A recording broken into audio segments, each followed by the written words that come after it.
Hey everybody, did you know that there were two unused covers to this X-Men number 33 before they settled in on the one you see in front of you? I guess the old saying, the third time is a charm, is true. Want to know more? Stay tuned for the rest of the story.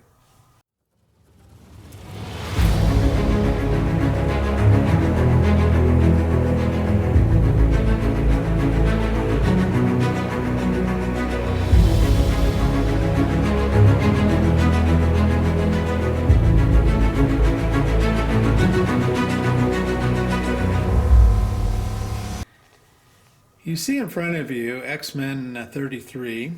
It was published in 1967 with a cover by Gil Kane, well-known Marvel artist. But it took two previous covers to get to this cover. Wasn't unusual that there would be covers that would end up not being published, probably usually because of editorial decisions. But I suspect it was somewhat rare to have two unpublished covers before settling in on the final published cover. And in this case, X-Men 33, the initial cover was drawn by Werner Roth, and here it is.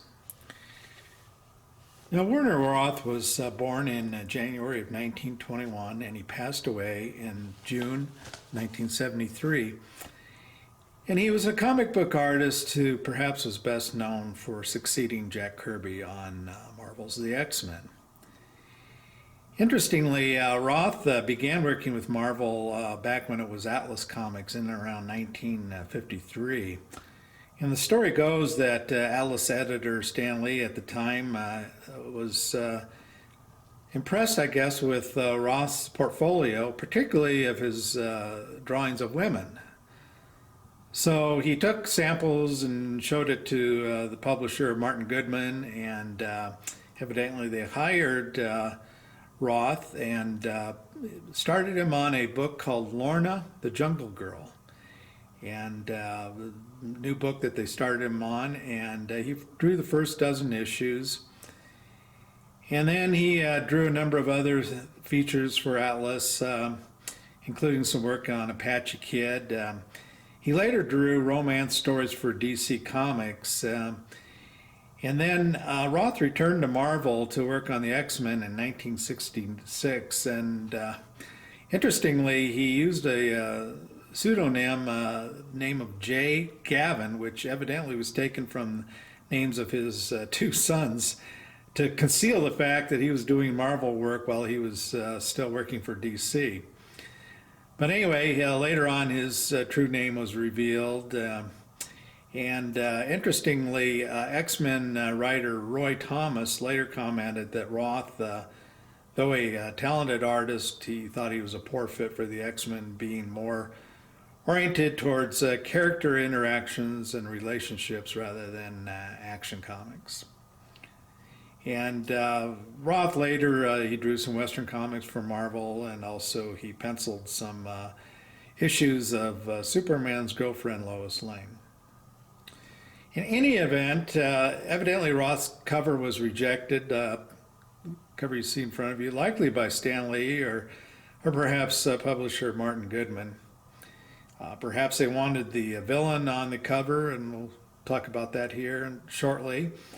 Or maybe they just felt it was too clunky. It does kind of have a clunky look, and the Juggernaut, that side view, is a bit of an odd view. So Gil Kane was brought in, and he penciled this cover. Now, this particular issue featured a new villain by the name of Exorak the Outcast. And this villain was essentially a demon and part of the story, as I mentioned. And so you can see, that they featured this villain's head here in the very menacing in the cover. But yet again, this cover was rejected. But this time, by the most hideous of ways, by the great destroyer of comics, the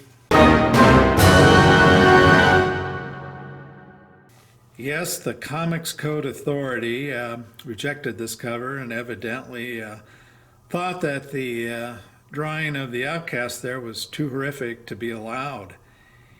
Now, interestingly, if you read, you can Google it, but if you read the 20 or so items that are the guiding principles that made up the code, I really think you'd be hard-pressed to figure out exactly what code parameter this cover violated.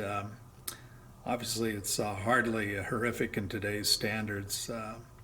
I'm guessing maybe it was the devil nature of the outcast that did this cover in. But in any event, back to the drawing board, Kane went, and he came up with the published cover you see here.